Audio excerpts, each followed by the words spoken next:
எடுத்து அடிச்சிருக்கணும்.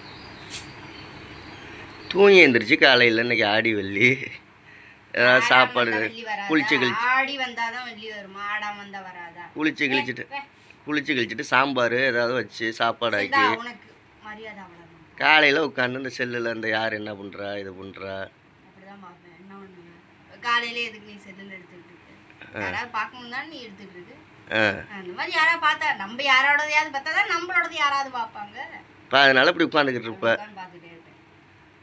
ஏண்டா இவ்வளோ நேரம் ஓடி இப்போதான் ஸ்கூலில் கொண்டே பிள்ளைகளை விட்டு வந்து உட்காந்து ஓடியா மணி 10 மணி ஆகுது, 10:15 ஆகுது. குளிச்சு கழிச்சிட்டு வந்து நல்லா இப்படி ஃப்ரெஷ்ஷாக உட்காந்துருக்க முடியா? உனக்கு ஒரு வேலை இல்லை. உனக்கு சுடுதண்ணி போட்டு வச்சிருப்பேன், டீ போட்டு வச்சிருப்பேன், துணி எடுத்து வச்சிருப்பேன். உள்ளே போய் பேண்டுட்டு 1/2 மணி நேரம் கழிச்சு வருவேன், குளிச்சுட்டு வருவேன். வந்தோடனே ட்ரெஸ் இருக்கும் போட்டுருவேன், டீ இருக்கும் குடிச்சிருவேன், தண்ணி சூட வச்சு ஊற்றி வச்சிருப்பேன். உனக்கு என்னப்பா வேலை? எல்லா வேலையும் நாளில் பார்க்குறேன். நீ என்ன நீட்டாக எந்திரிக்கணும், உள்ளே போகணும், 1/2 மணி நேரம் கழிச்சு வெளியே வரணும், ட்ரெஸ்ஸை மாதிரி டீ இருக்கும் எடுத்து குடிச்சிட்டு அப்படியே உட்காந்துருக்க வேண்டியதான். அந்த பேப்பருக்கார் வராரு, போய் பேப்பர்